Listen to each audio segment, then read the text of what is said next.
Rev it up and welcome to Cars Yeah, show number 2042. Today on Cars Yeah, we're celebrating the La Jolla Concours d'Elegance. It takes place April 22nd, 23rd, and 24th at the beautiful La Jolla Cove. I'll be there. Looking forward to it this year. To learn more and purchase tickets, go to thelajollaconcours.com. Be prepared to be inspired. This is Cars Yeah, where you'll enjoy interviews with inspiring automotive enthusiasts. Mark Green is here to provide you with a fuel injection of automotive inspiration. So get in, sit down, buckle up, and get ready for a wild ride here on Cars Yeah.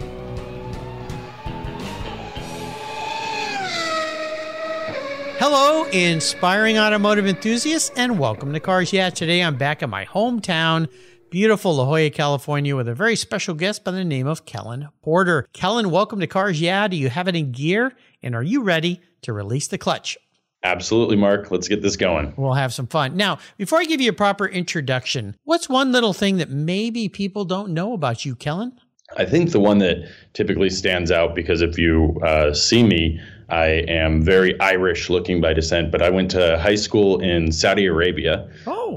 And my dad had founded the first American high school in Saudi Arabia in the city of Dhahran.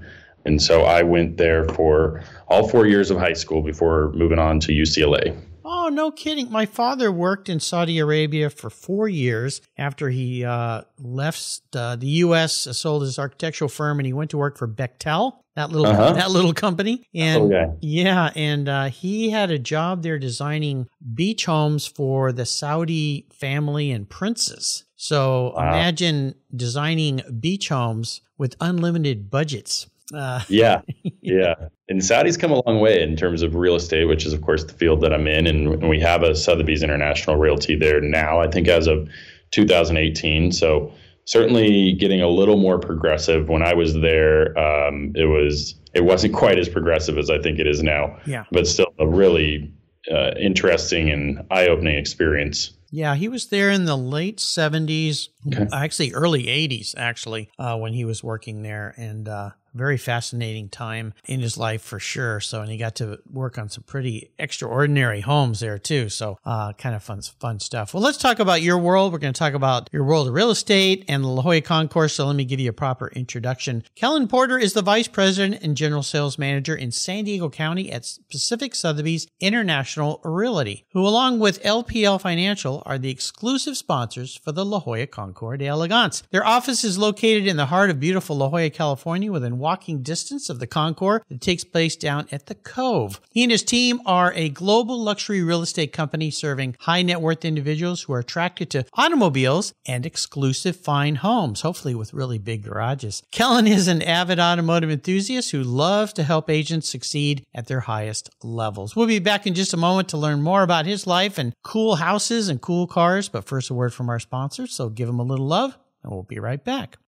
I love Covercraft's new 5-layer all-climate cover. It was developed and engineered for anything Mother Nature can throw our way. It's very soft, breathable, and easy to store and pampers your paint and interior surfaces, providing maximum UV, rain, dust, and snow protection. Add their gust guards for windy conditions for extra protection. Their 5-layer all-climate cover is custom-tailored with Covercraft's attention to detail, form and fit with a quality and attention that's been their standard since 1965. Covercraft protects cars, trucks, motorcycles, RVs, trailers, and watercraft too. Every one of my vehicles is protected by a Covercraft cover. And I have a deal for you. Use the code YEAH21 at covercraft.com and you'll get 10% off your Covercraft order plus free shipping. That's right, 10% off and free shipping. Just type in the word YEAH, Y-E-A-H, 21 at checkout, YEAH21 at covercraft.com. Covercraft, protecting the things that move you.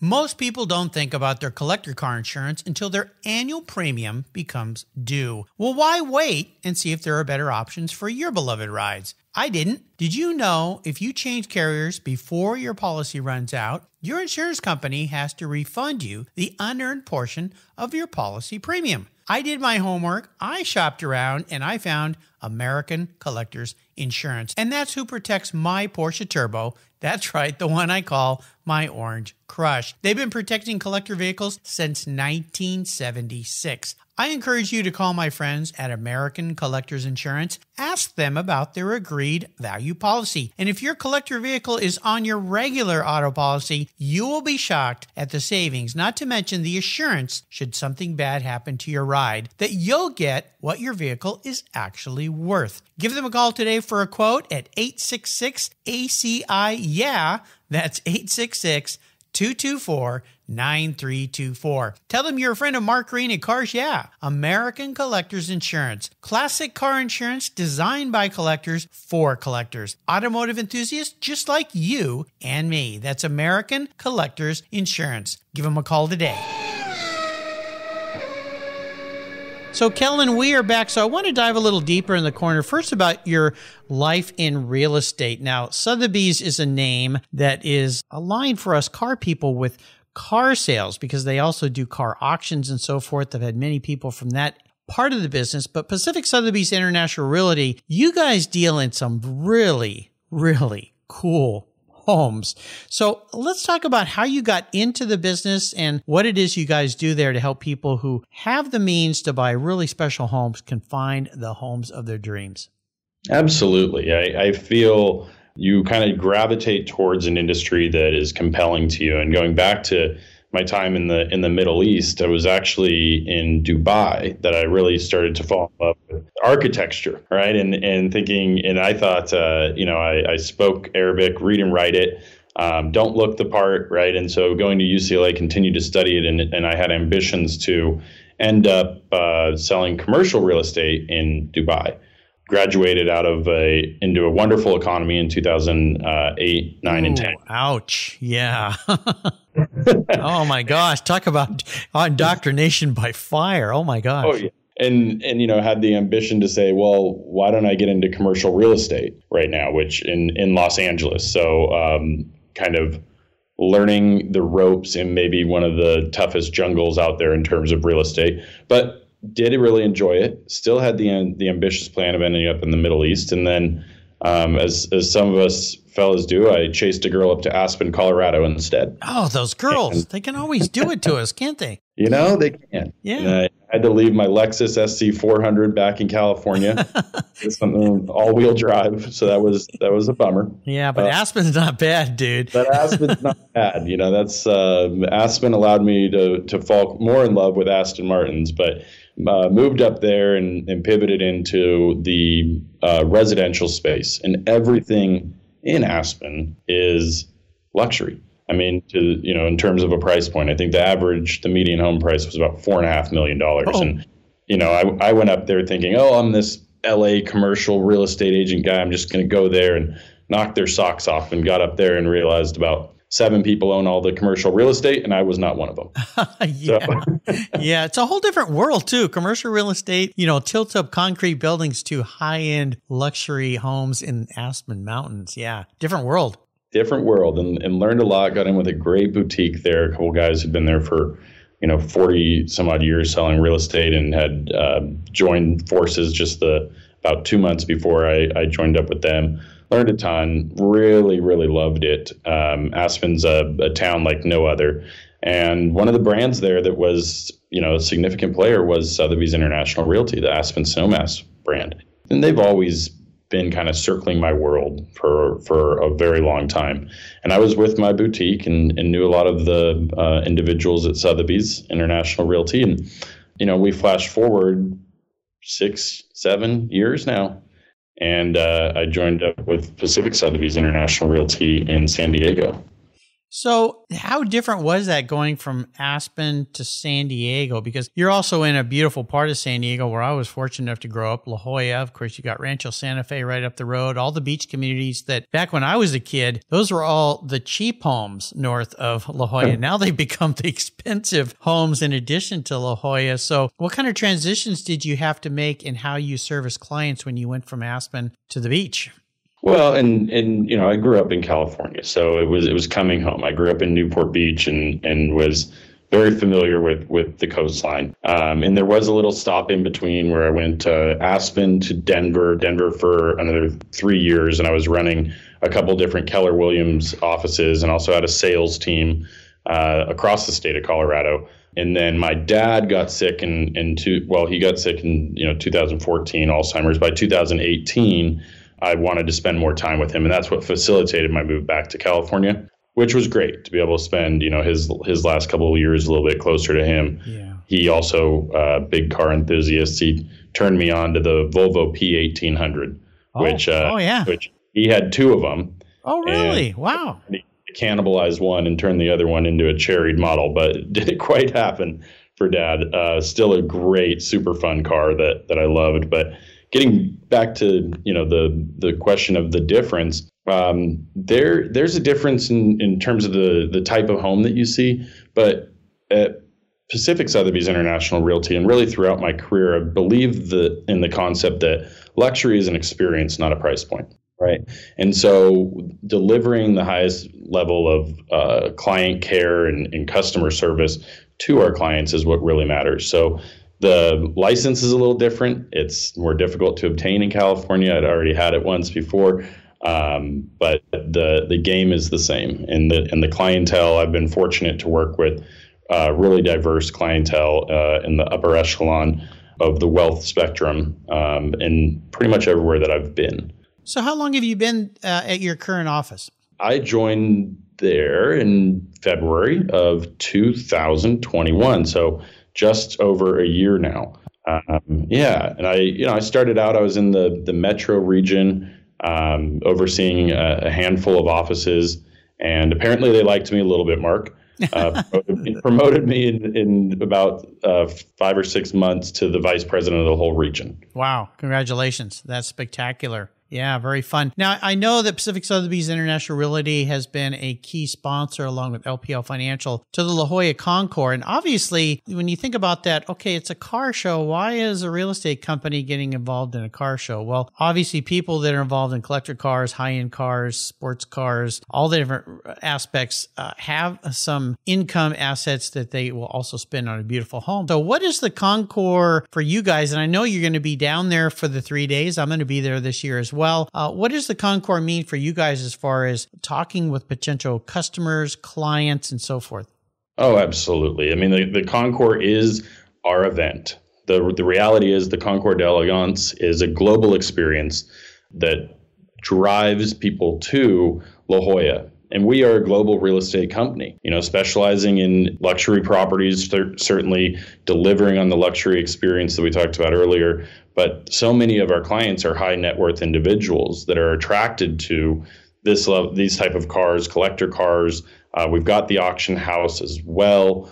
And so this event, really, the clientele who come out to this event are our target audience in terms of who we service in La Jolla and in many other parts of the world. It just so happens that our flagship office sits in a prominent location in the middle of La Jolla, and we get to kick off the whole darn thing with the Ferrari event on Friday, which is going to be, I'm probably going to be standing over in the corner drooling like a little kid all along Prospect. That they're going to have owners of Ferraris parking their car. We'll have a couple in our showroom. They've got a great kind of retro theme where the bartenders are going to be dressed like 70s flag girls from the Ferrari days of past. I mean, it's going to be quite a spectacle and a really fun way to start what promises to be an incredible weekend. And I'm excited about this because I've been to La Jolla Concours many, many times, going back to almost the first ones. And Michael Dorvier, who's the co-chairman of the event, was a guest on Monday. Yesterday's show was, of course, Chuck Spielman, who's the guy who started the whole thing way back when, has an amazing collection of cars. And this new venue that you guys are doing this year, I think it's pretty cool because in years past, you've had the big gala dinner in the evenings, but this time it's open to more the public. And then it's supporting all the stores and the commercial entities in La Jolla. So all the beautiful galleries will be open, the stores. So, and it's nice because if you have a spouse that's maybe not into cars, they can be looking in the stores while you and I are drooling on the Ferraris, right? That's exactly right. I mean, it's a great event that brings people to a really imagined magical place. La Jolla in its location, and you know this because you've been down here, that it is, even within the county of San Diego, a place like no other. And so there's art and exhibits, there's watches. We're excited to announce that the auction house of Sotheby's is actually going to be involved in the event. And really? Oh, cool. Absolutely. And bringing a couple people there who will be able to appraise jewelry. I mean, it goes so much beyond the collector cars, although those are the star of the show, right? But La Jolla for 3 days will become the center of our universe, which I'm very excited about. Yeah, and La Jolla, of course, is known as the jewel, and it definitely is, and always kind of has been, even going back to the days when I was a little kid, and it was kind of a sleepy little community. It's really grown up and come of its own. So there's a lot to do there. So for you listeners, this is a destination type concours. I kind of call it a mini Pebble Beach, if you will, because of the location where it sits above the water. Absolutely spectacular. Everything about it is wonderful. So if you go to lajollaconcours.com, you can find places to stay, wonderful hotels. Definitely is a place to be. And now that we're all kind of getting out there more and they're freeing us up a little bit after this disastrous 2 years of COVID, time to get out and enjoy a life for sure. I like to ask people about what I call driving inspirations, Kellen, people that have been key mentors or influential people in your life that have helped you either in your life or your career. Is there somebody like that in your world? I have been just so incredibly fortunate in my career with the people that I've gotten to get into business with. One of my earliest mentors in Los Angeles, getting into real estate, a gentleman by the name of Tony Giordano. He'd written a book called The Social Agent. And this is, around 2011, 12. And there weren't as many realtors on social media, on Facebook. Instagram didn't exist back then. But he had this concept that you can use social media to connect with a larger audience, and certainly a global audience. And he wrote this book, but set it up in such a way that it was easy to follow. And it's something that I grasped onto. It's something that helped me throughout my career in terms of sales, in terms of training. And we're still great friends to this day. It was in his wedding and at his bachelor party.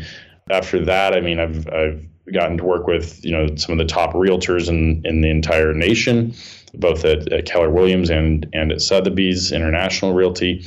I had the great fortune of the people that I did get into business with in Aspen. Bill Sterling, who'd been the mayor, call him the Silver Fox, big white afro. He was certainly a mentor to me. Dale Potvin, who unfortunately passed away in 2016, another just incredible mentor that I had the great fortune of being with. And I think one of the coolest mentors, I call her my Buddha from time to time, and you know her as Wendy Purvey, right? And Wendy Purvey is the president of Pacific Sotheby's International Realty and really our COO as well. But she's so much more than that to anybody who knows the brand Sotheby's International Realty. She was at the company when there were about 6 other people, right? So everything that you see in terms of the luxury presence, the international reach, the style guide, what Sotheby's International Realty looks like, she created that as the chief marketing officer, early 2000s. And she was there for 10, 11 years and then got into some consulting work as she spent more time with her family. And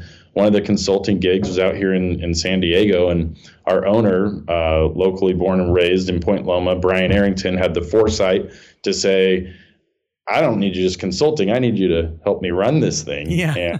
And they did. And they've done a fantastic job taking it over in late 2018 and really turning around the company to where, we had one of our best years last year, selling $6.8 billion in volume. I mean, holy cow. Just incredible years. And this one's looking great as well. So it's such a fortunate opportunity. Again, I really have been super lucky with the people that I've gotten to be in business with and learn from. Well, you know what, Kellen, I'm not so sure it's luck. I think it's astuteness in realizing a situation you put yourself in and then seeing an opportunity or a road there. I'm not a real believer in luck. I think it's when you recognize opportunity and preparation kind of collide into each other a little bit. So no doubt you've had some of that, but you've certainly had some wonderful people to work around. And that is the way to go through life. Mom was right. Surround yourself with the right people. That's it, right? You never want to be the smartest person in the room, right? And so Absolutely. Looking for those opportunities left and right. Well, wonderful, wonderful thing there. We're going to take a short break and thank our sponsors again. When we come back, we're going to talk a little bit about perhaps a challenge. You touched on a few of those earlier, getting out of college and going into a career when you had to. Holy cow. But I kind of went through the same thing in the early 80s. There was a bit of a recession going on down there in Southern California. So you just kind of learn as you go. So we'll be right back. Keep the seatbelt cinched. You listeners know that I'm a huge car care fanatic, and my friends at AutoGeek created their Wolfgang Deep Gloss Paint Sealant for perfectionists like you and me. Wolfgang, a deep gloss paint sealant, is designed to provide long-lasting protection and a glossy, slick finish that, well, it's unmatched. The use of polymer technology ensures your paint is protected from environmental contaminants, those damaging UV rays, and lasts up to 3 months long. By providing the glossy look of carnauba wax with the longevity of a synthetic formula, Wolfgang a Deep Gloss Paint Sealant is the best of both worlds. Go to autogeek.net to get yours for the best product selection on the internet today, along with their skilled technical support. Autogeek.net is where I go for all my detailing needs. That's autogeek.net. I've discovered Linkage. It's a new quarterly publication and website that covers the automotive market, driving, restoring, collecting, and discovering your passion for motor vehicles. Linkage is about experiences, opinions, and values. Linkage is an actual informed, reasoned opinion based on first-hand experiences. A talented Linkage team covers the automotive world, the people who share your passion and mine, smart, considered, rational, and experienced opinions, ones you can learn from and grow. That includes our passion that drives auctions and the collector car market. So come with me and join us on this journey. And be sure to use the code CARSYEAH when you subscribe, and they'll give you $10 off. Boom! Linkage, geared for the automotive life. Subscribe today at linkagemag.com. So, Kellen, let's talk about this. And the reason I bring up big obstacles, challenges, even big failures that people who are guests on the show here faced is more about the learning lesson, how you took that valuable lesson forward in a positive way. So maybe take us on a little bit of a bumpy ride. Absolutely. I mean, where do I start? I feel like part of my success story is amounted from consistent failures. Right. And that's the real estate world.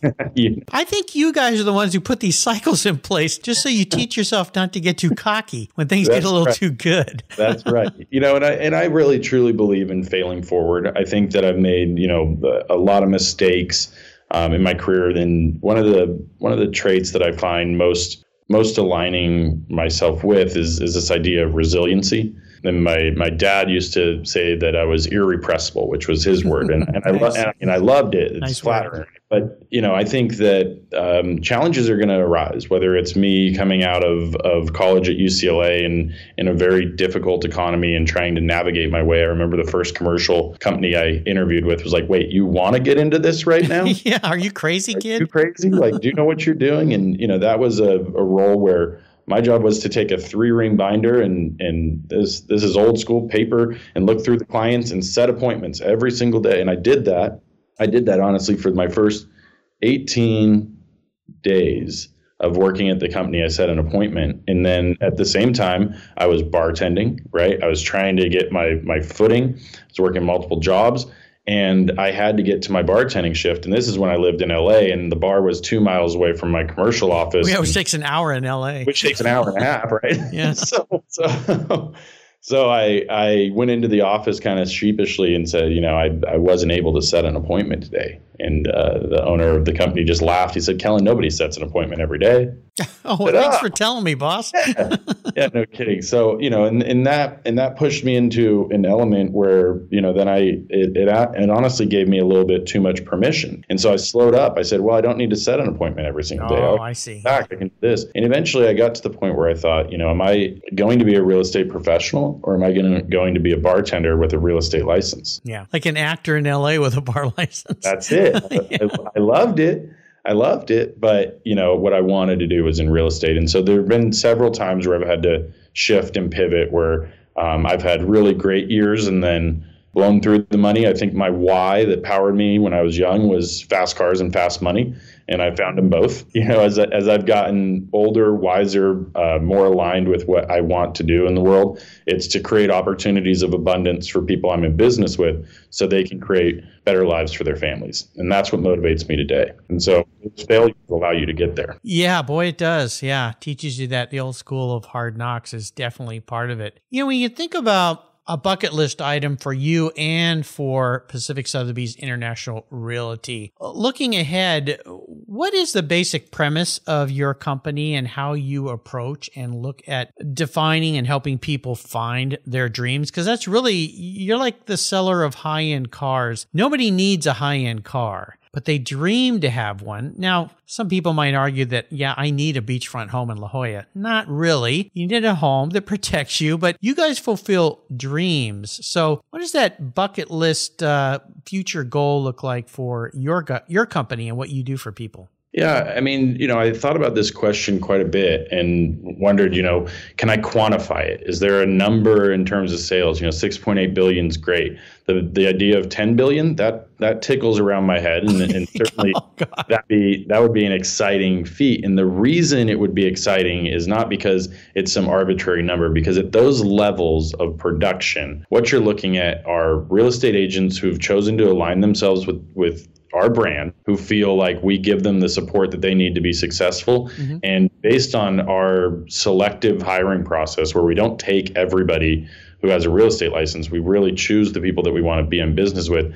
I see that equating to people on average in our company earning, upwards of $250,000, $300,000 per year. Mm-hmm. And that's a lot of money for a lot of people. And it's, money's only good for the good that money can do, right? And so when we get to some of those higher level goals, what we're really saying and what we're really doing, what we're delivering on, is helping people create a life by design versus a life by default. So that's really, I think, the biggest thing that we want to do every single day is just continue to get better as a company, continue to have higher levels of support. Our clients on my leadership side are our agents, and we want to emulate or style for them what it looks like to go out and give the best customer client care to their clients out there who are purchasing our properties.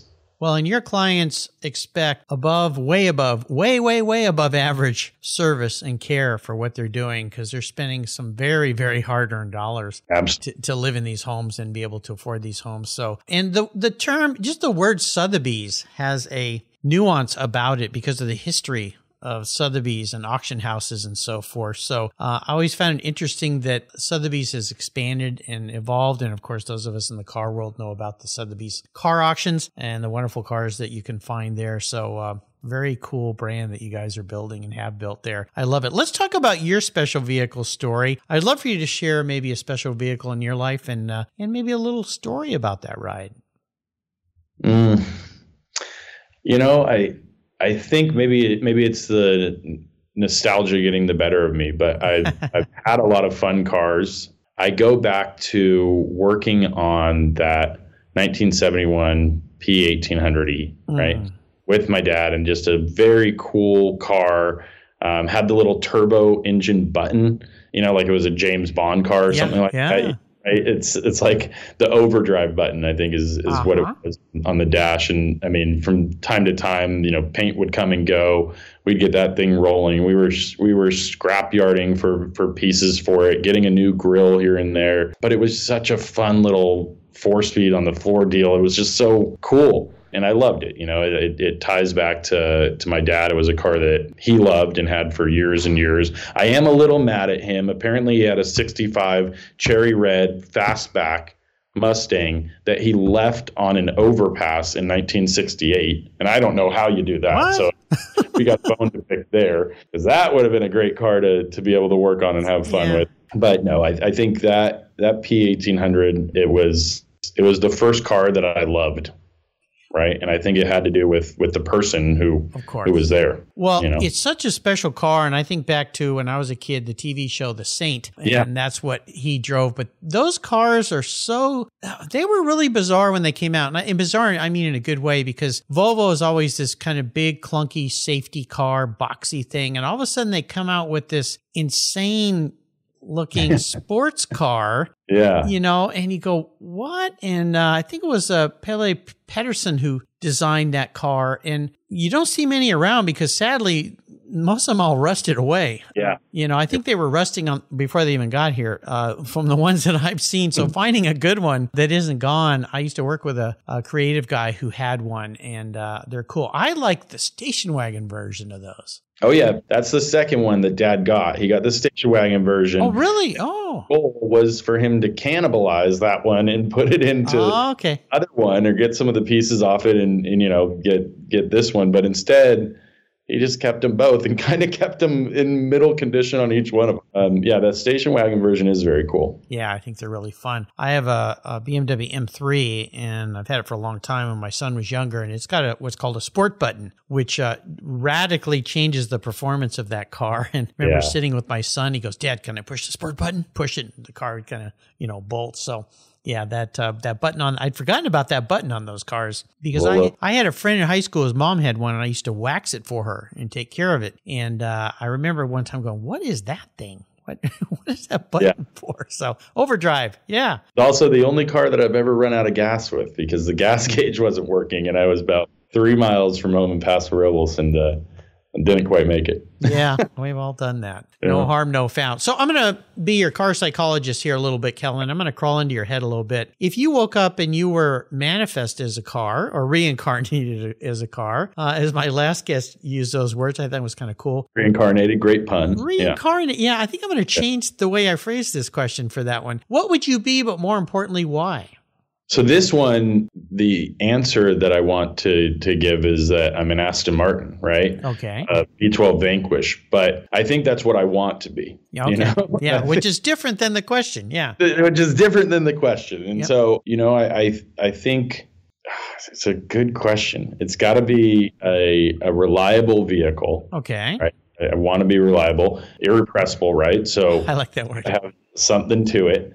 I don't know that I can pinpoint. What should I be? Well, maybe I can help you get here, Kellen. Yeah. Okay, so let's start with maybe a region. So you're kind of an international guy. I mean, in the Middle East and so forth. So I would say you don't have to be a domestic car. You could be something more international, which opens things up. Now, you mentioned the word Aston Martin, which is British. So maybe you've got some ancestry that ties you back to that island. I don't know. Am I going in the right direction? Maybe you are. Yeah, okay, so let's talk about Irish, but I mean, Porter's a British surname, so sure. Okay, yeah, Kellen, there you go, of course. So if you think about British cars, Aston Martin, of course, AMG, Austin Healey, Rolls-Royce, Bentley. I mean, there's some pretty cool cars. So if we had to narrow it to maybe a car in England, do you have any kind of sense of meaning of any of those marks?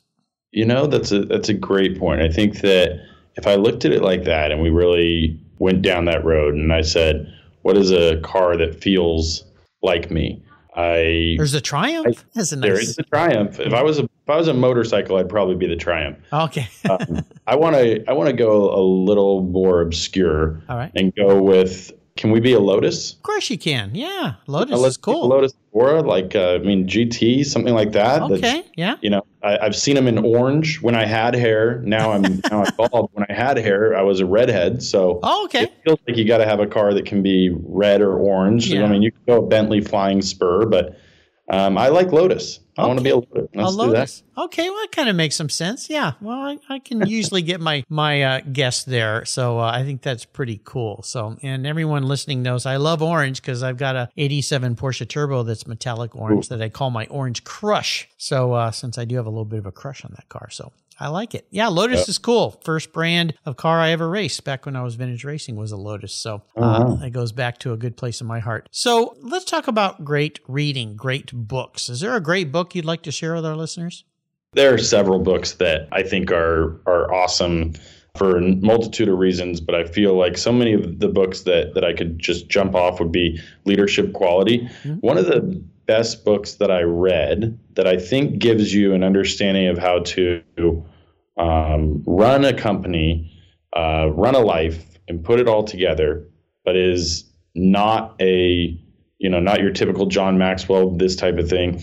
Siddhartha by Hermann Hesse. And I think that it tells the story of resiliency, of getting things accomplished in a difficult time.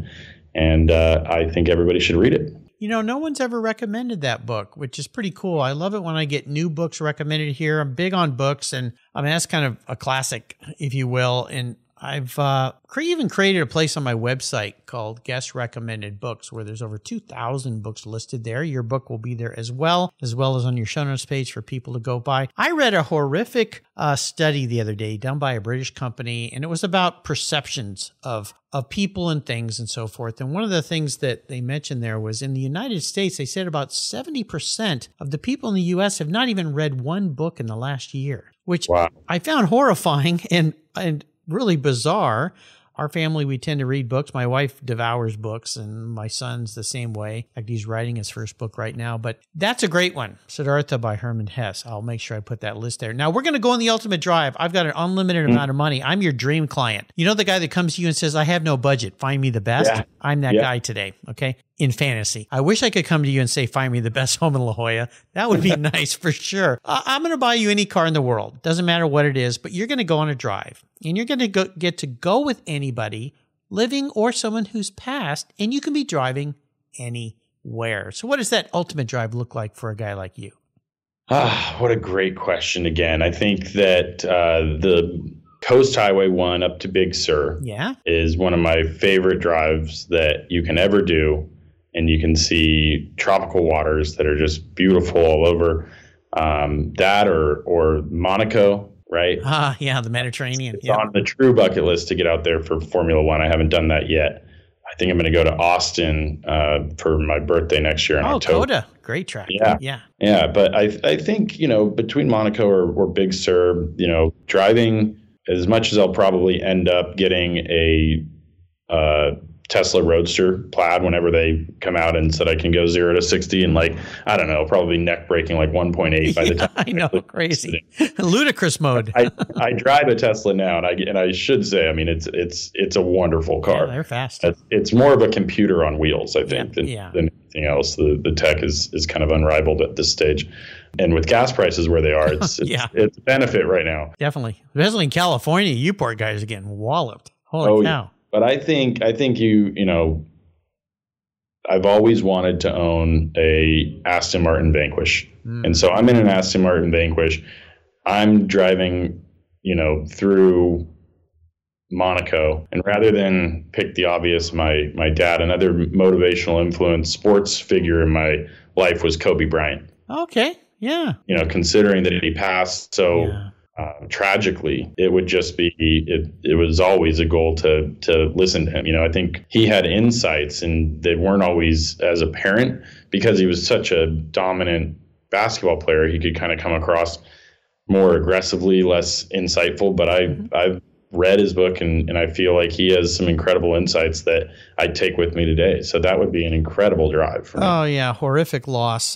He and his family and the friends. It was devastating. So that sounds like a wonderful, wonderful trip. So I'll get to work on that. See if I can make that all happen. People ask for impossible things. Why do I offer such a question? It's a nice place to go, though, in mind. So you've taken us on a wonderful trip today, and I'm really looking forward to seeing you down there in La Jolla at the La Jolla Concord Elegance. Before I let you go, could you share maybe some words of wisdom, inspirational quote, mantra, or something that has meaning for you? Absolutely. I think that one of the most important things, if you're working in the space that I am, is to do the small things right. I've always looked at integrity as doing what's right when no one's around to see it. Yes. I think in our industry, in our field, it's so easy to get distracted by the shiny penny or distracted by money and not hold yourself to the highest ethical standard. And so I would say one of the things that I've learned in my career And sometimes it hasn't always worked out perfectly for me. But when you can hold your head up high and you know that you've done the right thing, or you've admitted your faults, you've said when you've screwed up, you haven't chosen to try to blame others, that's when you're living in integrity. And if you can do that, then the job doesn't matter, the car doesn't matter, the house doesn't matter. You are a complete person. And I think that is what have people focus on moving forward. It's a great thought. My father, I remember once when I was a kid, I was probably misbehaved or something, and he was teaching me a good, valuable lesson. He said, Mark, you never do anything in public or private that you wouldn't do in front of your grandmother. Never say anything in public or private that you wouldn't say in front of your grandmother. And it was the whole idea of what you just said. And you just said it a bit more eloquently than maybe I did, but it sure has stuck with me. Yeah, that's for sure. How can people learn more about Pacific Sotheby's International Realty? Absolutely. Our website is out there and available, www.pacificsir.com. That's SIR as in Sotheby's International Realty. A lot of great information there. You can connect with us on LinkedIn. You can friend me on Facebook or follow me on Instagram. My name is facebook.com/Kellen.T.Porter. And then Instagram, I'm Kellen Porter _. And we also have our Pacific Sotheby's International Realty social platforms. We'd love to connect in any way that we can help your listeners in terms of their real estate portfolio or goals. We want to be able to be that resource for them. Absolutely. And I'll tell you, last night in preparation for our talk today, I went on your website. Oh my, you guys deal with some properties that are absolutely insane. Very nicely done. Also, for you listeners to learn more about the La Jolla Concours d'Elegance, you can go to lajollaconcours.com. Kellen will be there. I will be there. And everybody who loves cars and beautiful settings will be there. It's time to get back out and enjoy life. So I hope you all listening will join us at the La Jolla Concours, taking place April 22nd, 23rd, and 24th. And we'll all bring our microfiber drool rags for that first Friday night Ferrari event as well. Kellen, thanks for being so generous tonight with your expertise and sharing your experiences with us. This is great fun to talk. Until you and I talk again, my friend, I'll see you at the La Jolla Concours d'Elegance. Thank you so much, Mark. Champagne on me. Oh, I'm going to take you up on that. 20, 50, or 100 years from now, will there be a workforce to care for the collector vehicles we love? With auto shop programs disappearing across the country, it's a question we enthusiasts have to ask. That's why I support the RPM Foundation, which exists to ensure that the critical skills necessary to preserve and restore these vehicles aren't lost to time. One of the many ways RPM, which is short for Restoration, Preservation, and Mentorship, is accomplishing this goal is through workforce development initiatives. The RPM Apprenticeship Program enables the next generation of artisans to earn a living while they learn the craft of restoring and preserving these vehicles directly from industry professionals. The Endangered Skills Program documents the process of masters training future craftspeople on a variety of critical skills in danger of being lost forever. For more information on how the RPM Foundation is driving the future of the collector vehicle skills trade, visit RPM Foundation today. They're one of the charities of choice here on Cars Yeah! Thank you so much for joining us on today's ride here at Cars Yeah! Drive on over to carsyeah.com to find show notes and inspiring automotive fun. Download your free copy of Filler Up, a fun book filled with gorgeous photographs of fuel filler fun, including quotes from more inspiring automotive enthusiasts. Download your copy today, and we'll see you next time on Cars Yeah!